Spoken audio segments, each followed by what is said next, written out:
नमस्कार मुलांनो. आज आपण मराठी विषयामध्ये तुमचा 9वा पाठ भूमिगत हा पाहणार आहोत. भूमिगत म्हणजे काय? भू म्हणजे जमीन. भूमिगत म्हणजे जमिनीच्या आत. तर असा अर्थ न घेता भूमिगत म्हणजे लपून छपून.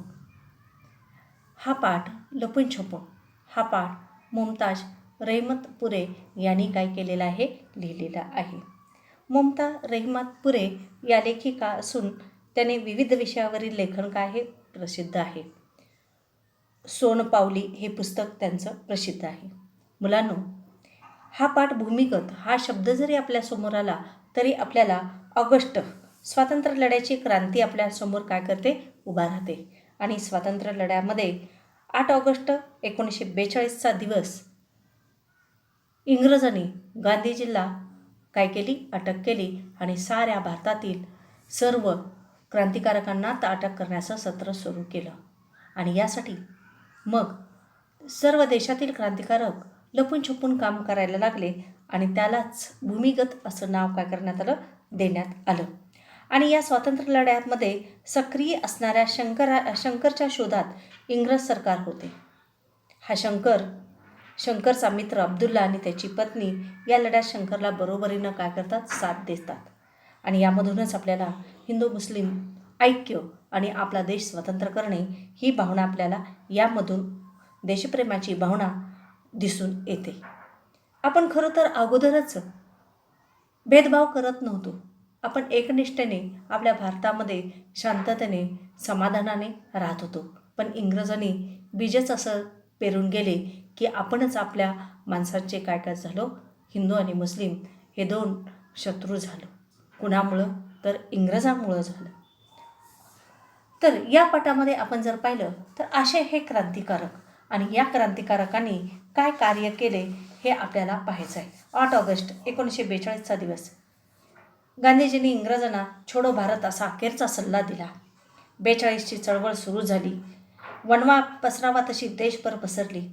याच काळात एक मध्यरात्री सगळीकडे सामसूम झाली.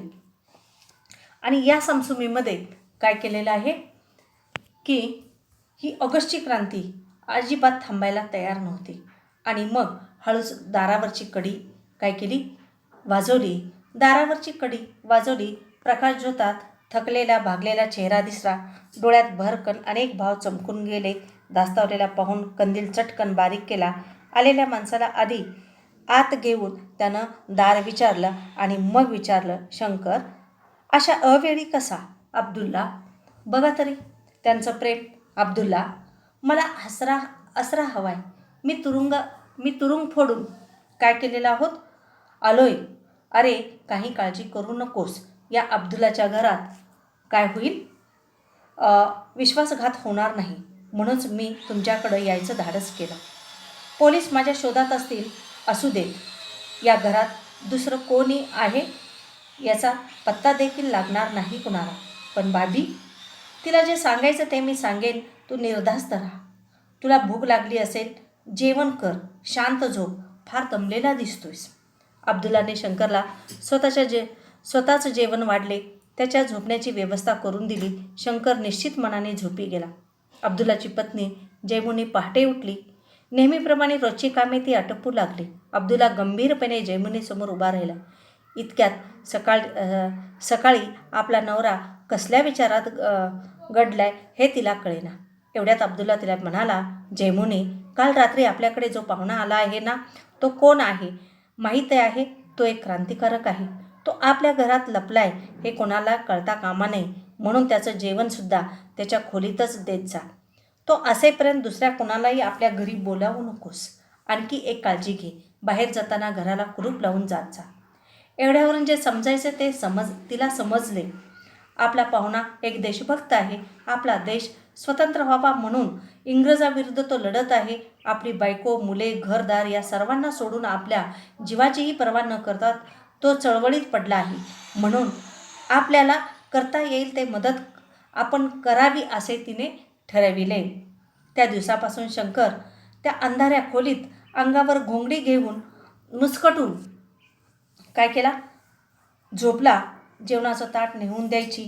अंधाऱ्या खोलीत शंकरचा चेहरा देखील तिने पाहिला नाही. सारे काम आटोपलं की घराला कुलूप लावून ती मैत्रीण जाऊन बसायची.